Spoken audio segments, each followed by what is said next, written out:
I can just bring you some breaking news. We have, up until this moment, not known whether those strikes have hit him, but the AFP news agency says the Israel army says Hezbollah chief Nasrallah, quote, eliminated in Beirut strike.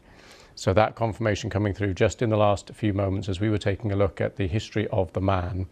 And Israel just saying via AFP news agency, the army there saying that the Hezbollah chief Nasrallah has been, quote, eliminated in a strike in Beirut. Our correspondent, John Donison, is in Jerusalem. And John, just getting this breaking news just in the last few minutes there about the leader.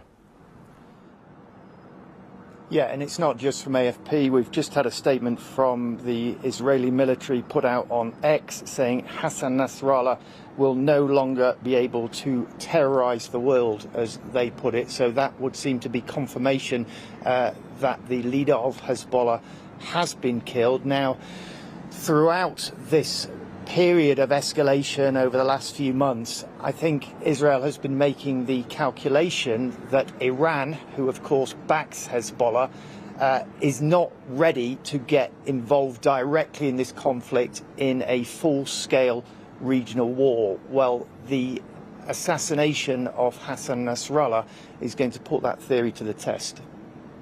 And just remind us the significance here, the potential implications of this moment, John. Well, it would be a huge moment.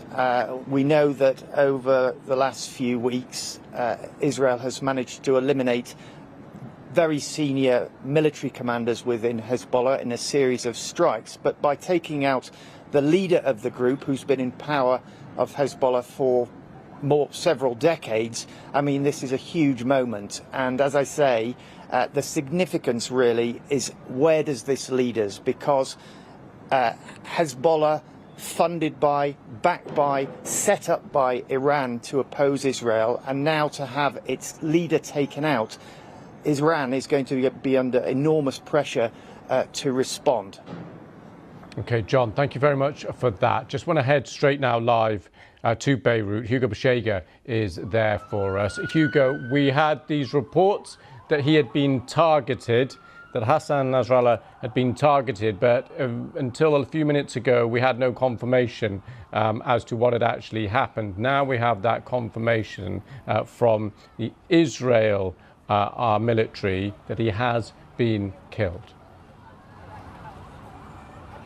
Exactly, and as John was saying, this is a significant moment because Hassan Nasrallah, the powerful leader of Hezbollah, had been leading the group for decades, and he was highly influential and had been leading, these attacks, these Hezbollah response to what was happening in Gaza. And the fear here in Lebanon has always been that this country would end up being dragged into a conflict with Israel, a wider conflict that could have unpredictable and catastrophic consequences for this country. And it seems that this is exactly what's happening now. We're seeing that the Israeli military is carrying out a wide offensive against Hezbollah with widespread airstrikes and now killing the head of the group. So what the Israeli military will see as a very successful operation in degrading Hezbollah, in weakening Hezbollah, which is a powerful organization. It's always been seen by the Israeli military as much more powerful than Hamas.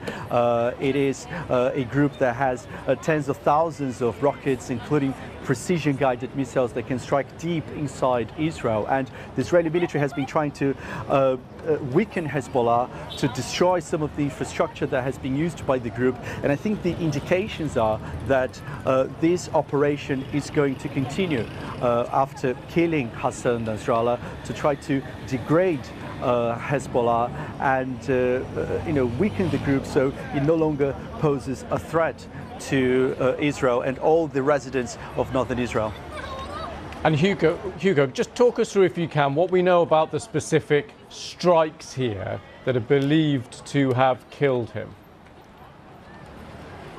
Well, it was a massive strike last night. It was the most powerful strike that hit Beirut in this conflict. We could actually hear the strike from here in downtown Beirut, which is about 6 or 7 kilometers from Tahrir, which is Hezbollah's stronghold in southern Beirut. And obviously there was a lot of panic, there was chaos last night in Tahrir.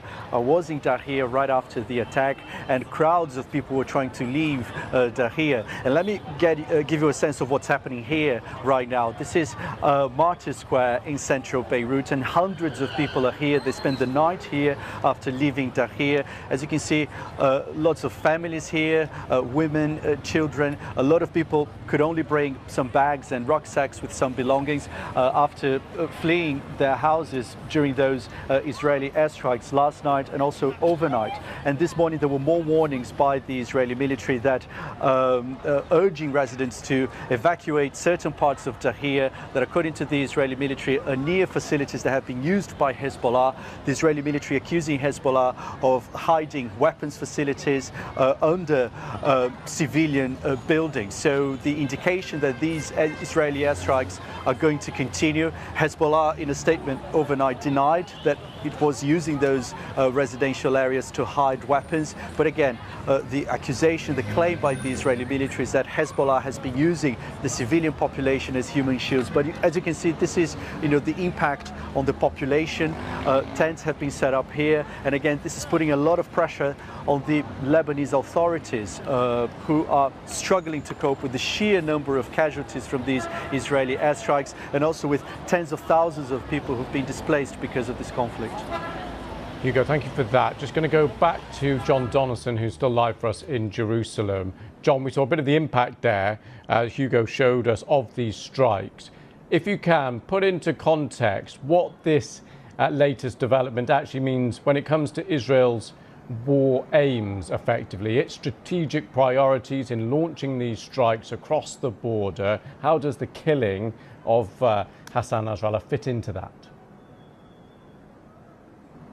Well, it's a huge victory for Israel at this stage. You had Prime Minister Netanyahu telling the UN General Assembly yesterday that he was vowing to defeat Hezbollah, and this is clearly a huge blow to the organisation. Now, they will have some sort of succession plan in place, but you have to remember that over the last few weeks and months, Israel has taken out many of these senior figures within Hezbollah, so that succession plan might not be immediately apparent. Now, up until now, the missiles that Hezbollah has been firing over into Israel, and there have been barrages being fired this morning, have been relatively unsophisticated, I suppose. But although Hezbollah has lost a lot of its senior leadership, including its leader Hassan Nasrallah, it still has a huge arsenal of missiles, some of which are much more deadly.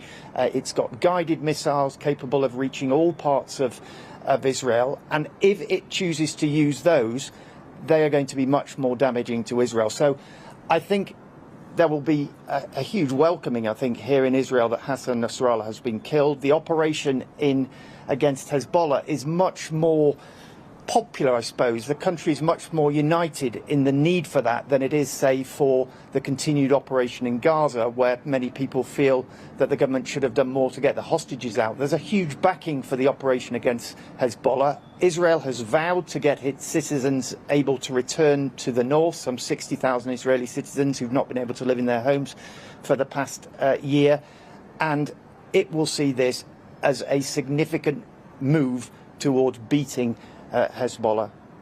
John, thank you for that. Just to bring you one more line on this, AFP, again, news agency, saying that a source close to Hezbollah says contact with Nasrallah was lost since Friday night. So that appears to marry up with the information that we've had from the Israeli military, saying that they have eliminated the threat of Hassan Nasrallah, and now AFP quoting a source close to Hezbollah saying contact with Nasrallah lost since Friday night.